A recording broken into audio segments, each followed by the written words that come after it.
Nick Nanney, Courtney Nanney and Stella Nanney.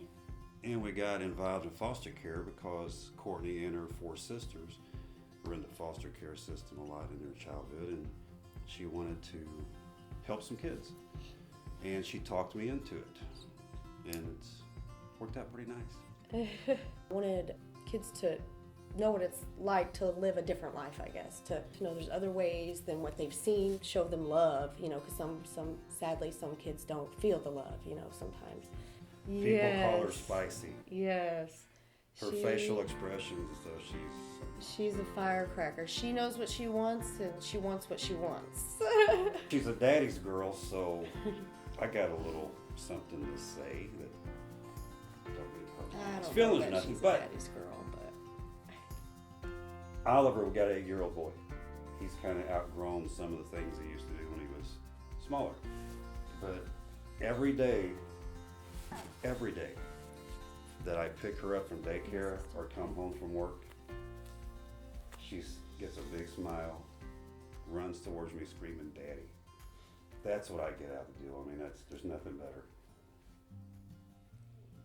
I was taking the other little foster baby that we had for a few months, back to be reunited with her dad.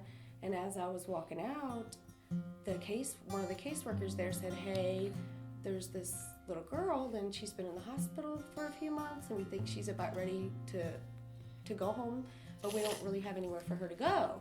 And I thought she was it was like a joke. They were like, "We just love how you are with babies." Nick had just previously, as he's like, "Well, let's take a little break, because we were getting attached," and he's like, "Let's just take us a little break, because we took her back." And that's hard when you get attached and you have to, give them back. And I called him just saying, "Hey, guess what? You never believe what they said. They said there's a little girl that's been sitting in the hospital for a couple months." Yeah. And he says, "Well, let's go get her." But it was an easy yes, because as soon as she told me the little girl is laid in the hospital, been there ever since she was born. The mom had her and abandoned her.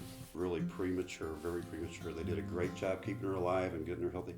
First thing I thought was she had nobody to hold her little hand and say, "I love you. I love you, little baby girl."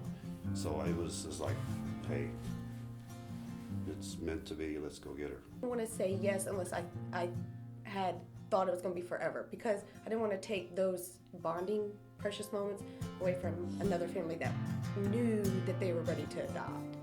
And so it was like, I felt like we had to make the decision, like if we were going to take her, we're not just going to take her and foster her, because they had said that it was, more than likely it was going to be a forever home, because she had just been abandoned, like her mom gave birth and just didn't come back. When we seen her, we just knew. She's coming home with us.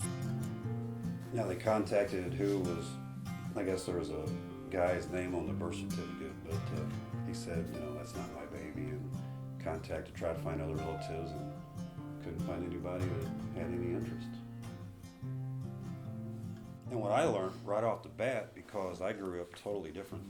We went to church every Sunday, and mom and dad didn't cuss or drink or do drugs and all that stuff. So what I learned right off the bat was, wow, there's a lot of kids out there that need a home. A lot of kids.